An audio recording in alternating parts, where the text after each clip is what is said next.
I did a video ranking of the 10 current Mythic skins for Overwatch 2. Now that we're midway of Season 14, giving our total Mythic skin count to 14 heroes, I want to do a small little video update of my ranking. However, I'll be doing something a little bit different this time. First, I'll be ranking the skins that were released in 2024, then ranking them all together. I feel like this will be a bit more interesting instead of me repeating what I said in the last video. But speaking of, I would recommend you go watch the first video, which will be down in the link of the description, just since most of my opinion of the skins have changed. Keyword most, there has been some slight altercations with it.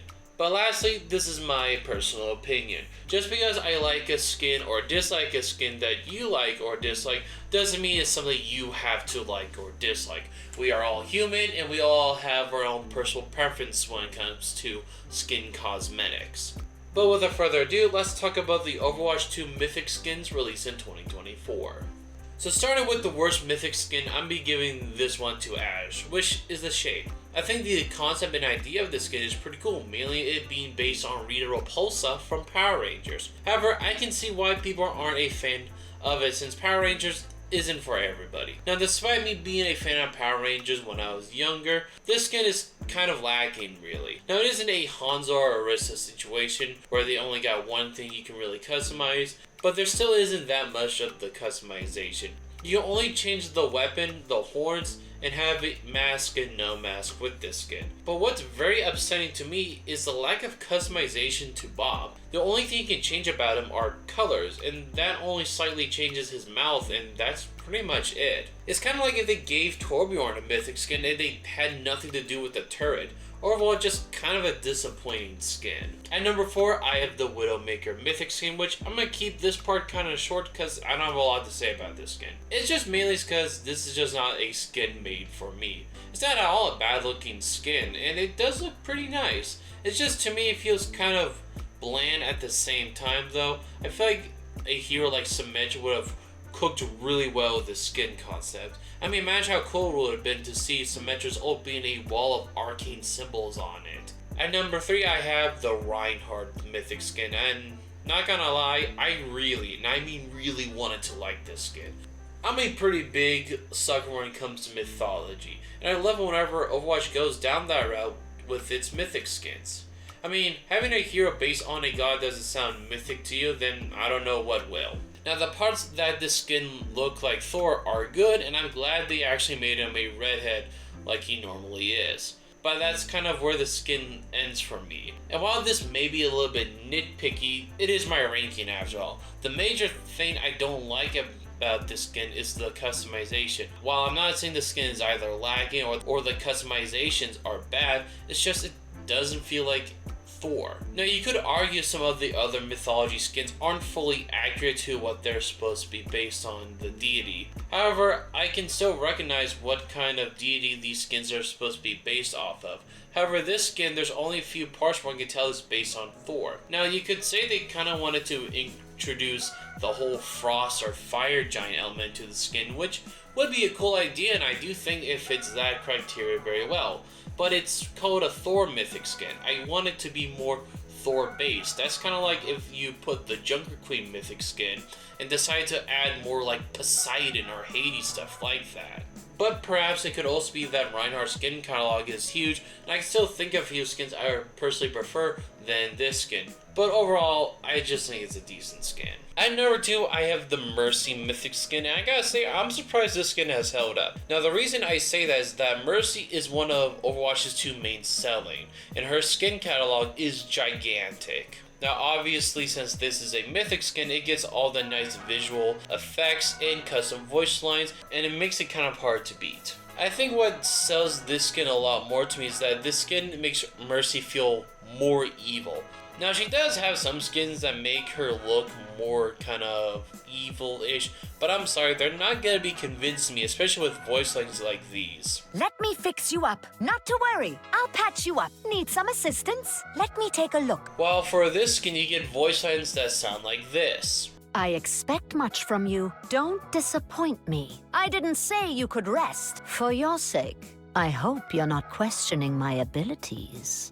Now, don't get me wrong, I'm with the next guy saying that we're getting kind of too many evil or edgy mythic skins and hoping some future ones lead to more like goofier side or just something else entirely. But I think when it comes to mythic skins turning a good guy to bad, this one does it the best. Finally, at number 1, I have the Reaper mythic skin, and wow, what a skin. Now, a while back whenever I was thinking of making this video, my opinion of the Reaper skin was a lot more negative since it was the most recent mythic skin at the time, and I even put it considered in the middle of Ashe and Mercy. The two major things why I didn't like the skin at the time was those being the theming and the customization. Now, the theming part of the skin isn't bad. Making a mythic skin based on Egyptian mythology is cool. However, I think the hero and the deity they chose felt kind of way too safe or bland for me. The thing I like about mythic skins is how much they change their character from their original design or identity to change into something entirely. And they chose their own Grim Reaper with one of the Egyptian gods of death. I was definitely hoping whenever Reaper got his mythic skin, they kind of did more of a either goofy or heroic skin since 90% of Reaper skins are just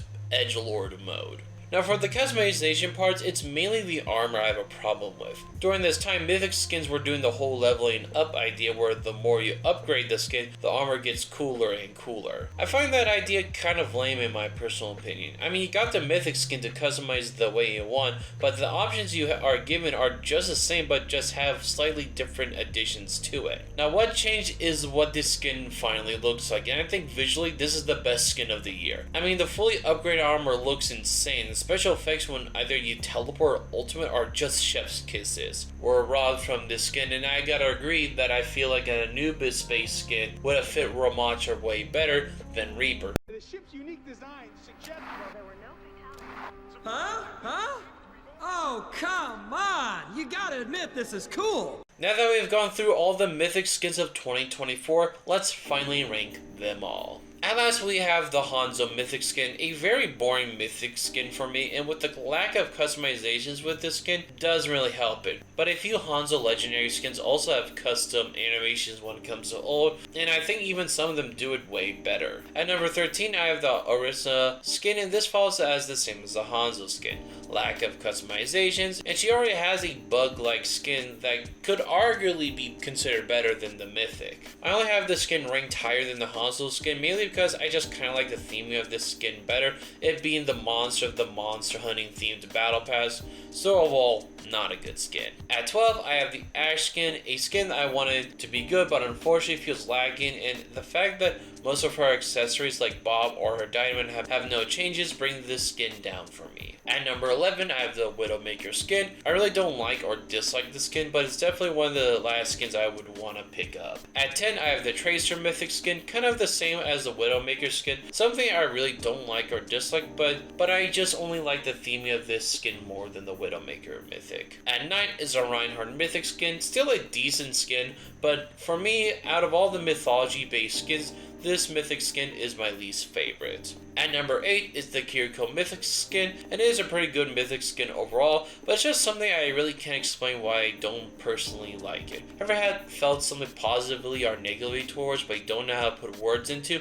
That's just this skin for me. At number 7, I have the Ana mythic skin. Now, my opinion of the skin was more negative in the last skin ranking video, and some of the points I still stand on. Like, most of the armor kind of just feels like they're reusing PvE assets, since this skin just makes her look like just a PvE enemy. But what kind of made me like this skin a little bit more is the voice lines. Hearing Ana trying to remember her friends and daughter from Elimination voice lines sells the theming of this skin way more to me. My daughter. Reinhardt. What happened? Jack. Jack. At number 6, I have the Mercy skin. Overall, a great skin to pick up. Love the theming behind the skin, and with the visual voice lines, even sells it more for me. At number 5, I have the Genji mythic skin. For it being the first mythic skin added, it has 100% held up. With a cool mask and ghostly face underneath it, makes me want to pick up this skin and play with my 1 hour of Genji. At number 4, I have the Reaper mythic skin. While first I didn't like this skin, it has really grown on me. Would I rather have more of a goofy Reaper skin? Yes. However, I still really like this skin, and when it comes to future Reaper skins, this one will be very hard to beat. At number 3, I have the Sigma Mythic skin. Now, if you watched my first Mythic skin ranking video, I put this skin at number 1 and said that this skin was going to be hard to beat. Perhaps I was a bit over-exaggerated, but I still think this is one of the best Mythic skins in the game. Making Sigma becoming a big bad of their own Star Wars-like universe makes sense and is such a fun idea. I still think this is Sigma's peak skin, and while he has gotten some good skins of recent, nothing will make me switch off from this skin. At number 2, I have the Moira Mythic skin. What a fun and very fitting skin for Moira. Turning her into an Eldritch Horror not shows the monster of a character Moira is, but the theme is also my personal favorite since cosmic horror is something I find very fascinating. The idea of something beyond our understanding may be frightening to some, but I find it pretty interesting. At number 1, and my favorite Mythic skin of Overwatch 2 has to go to Junker Queen. Now, I had this skin at number 3 in the last skin ranking video since I liked the skin when it came to visually, but I wasn't sure if I would rank it higher until I fully use it. Now here we are in today, where I got the skin, and it's my favorite skin in Overwatch 2 of all time. I love the visuals of this skin, and landing the knife on an enemy with the little lightning effect is really satisfying. But the voice lines also sell it very well for me, making it actually feel like that this skin is based off of Zeus. But that's my ranking for the Overwatch 2 Mythic skins of 2024, and what do you think? Do you agree with my rankings or no? But also let me know down in the comments below, what's your favorite and least favorite Mythic skin? I'd love to hear. But that's wrap today's video. I hope you enjoyed, and if you did, hit that like button and go to the channel. Hitting that subscribe button will be definitely appreciated. I'll see you in the next one. Peace out, and have a good one.